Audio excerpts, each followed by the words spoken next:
பூந்த மல்லியில் ஏராளமான கூட்டம் பேருந்தில் ஏறியது. 2 நிமிடமாக பேருந்தங்கேயே இருந்தது. நான் உடனடியாக பேருந்து இருந்து இறங்கி வாட்டர் பாட்டில், கோக் மற்றும் 2 பிஸ்கட் பாக்கெட் வாங்கினேன். பின்பு பஸ்ஸில் ஏறினேன். கூட்டத புள்ளி துக்கு நடுவில் நுழைந்து எங்கள் சீட்டுக்கு அருகில் வரும்பொழுது சின்ன சலசலப்பு. என்னவென்று பார்த்தால் அந்த முகம்ரே ரியாதானும் ஒரு வயதான தாத்தாவும் சத்தமாக பேசிக் கொண்டிருந்தனர். அந்த முகம் தெரியாதான் தாத்தாவிடம் வெளியுறுத்தங்க போயிருக்காங்க, கொஞ்ச நேரத்துல வந்துடுவாங்க சொல்ல. தாத்தாவும் என்னால் உடம்புக்கு முடியலப்பா, கொஞ்சம் உட்காரேட்டம் கொட ஊ என்று கேட்டுக்கொண்டிருந்தார். அதற்குள் நான் வர அந்த முகம் தெரியாதான் என்னை பார்த்துவிட்டு, இதோ அவங்களே வந்துட்ட. அங்க நான் அந்த தாத்தாவிடம் நீங்கெந்தூர் போறீங்கென்று கேட்டேன். அந்த தாத்தா திருவள்ளூர் போக வேண்டுமென்று பதிலள. தாதார் திருவள்ளூர் போக்கெப்படியும் அரை மணி முதல் 3/4 மணி நேரம் வரைதான் ஆகுமென்று சரி உட்கார்ந்துக்கோங்கென புள்ளீரு சொன்னேன். அந்த தாத்தா ரொம்ப நன்றிம்மா என்றார். பின்பு முகம் தெரியாதான் என்னை பார்த்து நீங்க உட்கார்ந்துக்கோங்க மா என்று ஜென்டில் மேன் போல் பேசினார். இல்ல பரவால்ல சார், நீங்களே உட்காருங்கள் என்றேன். அவரும் அரைமனதோடு தாத்தாவேஜ் குனடு சீட்டில் உட்கார வழிவிட்டார். எனம்மாவை பார்க்கும் போது சோகமாக முகத்தை வைத்துக்கொண்டு ஜன்னல் சீட்டில் அமர புள்ளி நதாளவரையும் பார்த்தேன். அவர் முகமும் வாடி போயிருந்தது. வயதானவர் உள்ளே நுழைவதற்கு முன் அவரை நிறுத்திதாத்தானே. புள்ளி கைங்கையை உட்கார்ந்துக்கோங்க, திருவள்ளூர் தானே இறங்கப் போறீங்க. முகம் தெரியாதானை பார்த்து சார் நீங்க நடுவுள் உட்கார புள்ளி நதுக்கோங்க, இந்த பெரியவர் இறங்குவதற்கு வசதியாக இருக்குமென்றேன். அவரும் நீங்க சொல்றதும் சரிதானென்று நடு சீட்ட உட்கார்ந்தார். தாத்தாவும் இது பக்க சீட்டில் உட்கார்ந்தார். நானும் எங்களுக்கு முன் சீட்டில் சாய்ந்து கொண்டேன். முகம் தெரியாதானையும் எனம்மாவையும் பார்த்தேன். சுவிட்ச் ஆன் செய்த விளக்கு போல் பிரகாசமாகிருந்தது. அவர்கள் 2 பேரும் பஸ் முன்பகுதி பார்த்தவாறு நேராக ரோபோட் போல் உட்கார்ந்து இருந்தனர். கேஷுலா இருக்காங்களாமானா இங்க திருட்டு சுகத்துக்கு நேரம் பார்த்து காத்துட்டிருக்குதுங்கென்று மனதில் நினைத்துக்க புள்ளி கொண்டேன். வேறொன்று அங்கிருந்து புறப்பட்டது. சிறிது நேரம் கழித்தும் அவர்கள் இருவரும் எதுவும் செய்யாமலிருந்தனர். அவங்களை ரத்தவாறு நான் நின்று கொண்டிருந்ததால் அவர்கள் அடக்கி வாசிக்கிறார்கள் என்று புரிந்து கொண்டேன். சரி, நம்மளே இனிஷி பண்ணுவோம் என்று என் கையில் இருந்த வாட்டர் பாட்டில் திறந்து தண்ணீர் குடித்துவிட்டேன். அம்மாவிடம் இந்த அம்மாவே சிக்கோ என்று வாட்டர் பாட்டில், கோக், பிஸ்கட் பாக்கெட்களை கொடுத்தேன். எனம்மாவும் எழுந்து நின்று வாங்க வந்தாள்.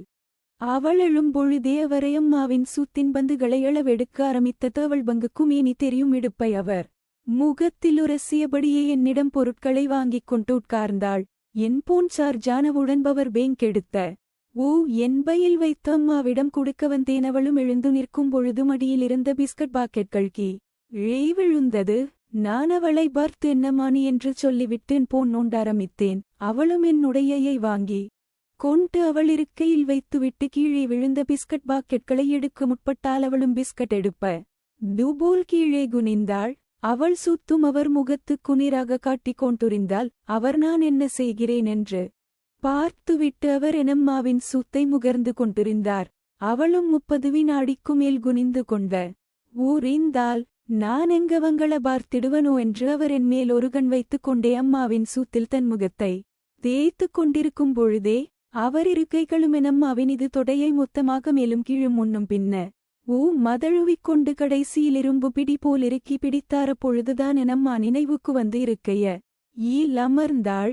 அவரின் அந்திரும்பு பிடி எந்தளவுக்கு காமம் தலைக்கேறிக்கும் என்பதை எனம்மாவிற்கு உணர்ந்திருக்கிறார் என்று புரிந்து கொண்டேன். இருவரும் என்னை பார்த்தனர். நான் ஜன்கிளாஸ் போட்டுக்கொண்டு தலை குனிந்தபடியே மொபைலை நோண்டிக்கொண்ட புள்ளி துருந்தேன். அவரெனம்மாவின் சூத்தில் முகத்தை தேய்த்து கொண்டிருக்கும் அதே நேரத்தில் என்னுடைய சூத்தை யாரோ உரசுவ துபோல் உணர்ந்தேன். ஆனால் அதை பெரிதாகவே எடுத்துக்கவில்லை. அவர்கள் இருவரின் மனமும் த்ரில்லிங் மூற்றுக்குதிருட்ட ததனமாக கிடைக்கும் காமசுகங்களுக்கு ஏங்கிக் கொண்டிருந்ததை பார்த்து நானும் காமத்தில் மூழ்க ஆரம்பித்தேன். எனம்மா என்ன யோசித்தால் என்று தெரியவில்லை. திடீரென்றே சுனிதா இந்த லக்கேஜ் பாக்கிலிருந்து ஏதாவது எடுக்கணுமா என்று அதிலிருந்து எதுவும் தேவைப்படாதுமா என்று பதிலளித்தேன். ஒண்ணுமில்லடி, பக்கத்துலை வருக்கு கால் வைக்க முடியாமகள்க படரர். சரி, அதனால லக்கேஜ் பாக் எடுத்து மேல வச்சிடுறேன். சரிமா வச்சிக்கோ என்று பதிலளித்தேன்.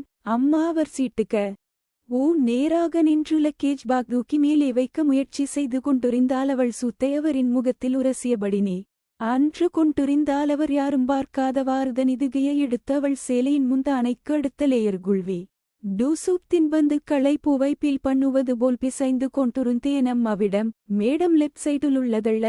ஓ அங்க ரைட் சைடுலுள்ளதள்ளுங்கென்று சொல்லிக் கொண்டிருந்தார். அவளும் உள்ளே தில முயற்சி செய்யும் போது ஒரு வழியாக லெப் சைடுல முழுசா உள்ள போடுச்சு. ஆனா ரைட் சைடுல கொஞ்சம் போகாம வசமா மாட்டிக்கிச்சு. சார் சொல்லிட்டே இருக்கீங்களே நீங் கவந்து கொஞ்சம் ஹெல்ப் பண்ணி உள்ளதள்ளுங்களேன் என்றாள். பூந்த மல்லியில் ஏராளமான கூட்டம் பேருந்தில் ஏறியது. 2 நிமிடமாக பேருந்து அங்கேயே இருந்தது. நான் உடனடியாக பேருந்து யிலிருந்து இறங்கி வாட்டர் பாட்டில், கோக் மற்றும் 2 பிஸ்கட் பாக்கெட் வாங்கினேன். பின்பு பஸ்ஸில் ஏறினேன். கூட்டத புள்ளி துக்கு நடுவில் நுழைந்து எங்கள் சீட்டுக்கு அருகில் வரும்பொழுது சின்ன சலசலப்பு என்னவென்று பார்த்தால் அந்த முகம்தே ரியாதானும் ஒரு வயதான தாத்தாவும் சத்தமாக பேசிக் கொண்டிருந்தனர். அந்த முகம் தெரியாதான் தாத்தாவிடம் வெளியுறுத்தங்க போயிருக்காங்க, கொஞ்ச நேரத்துல வந்துடுவாங்கச் சொல்ல தாத்தாவும் என்னாலுடம்புக்கு முடியலப்பா கொஞ்சம் உட்காரேட்டம் கொட ஊ என்று கேட்டுக் கொண்டிருந்தார். அதற்குள் நான் வர அந்த முகம் தெரியாதான் என்னை பார்த்துவிட்டு இதோ அவங்களே வந்துட்ட. அங்க நான் அந்த தாத்தாவிடம் நீங்கெந்தூர் போறீங்கென்று கேட்டேன். அந்த தாத்தா திருவள்ளூர் போக வேண்டுமென்று பதிலள. தாதார் திருவள்ளூர் போக்கெப்படியும் அரை மணி முதல் 3/4 மணி நேரம் வரைதான் ஆகுமென்று சரி உட்கார்ந்துக்கோங்கென புள்ளீரு சொன்னேன். அந்த தாத்தா ரொம்ப நன்றிம்மா என்றார். பின்பு முகம் தெரியாதான் என்னை பார்த்து நீங்க உட்கார்ந்துக்கோங்க மா என்று ஜென்டில் மேன் போல் பேசினார்.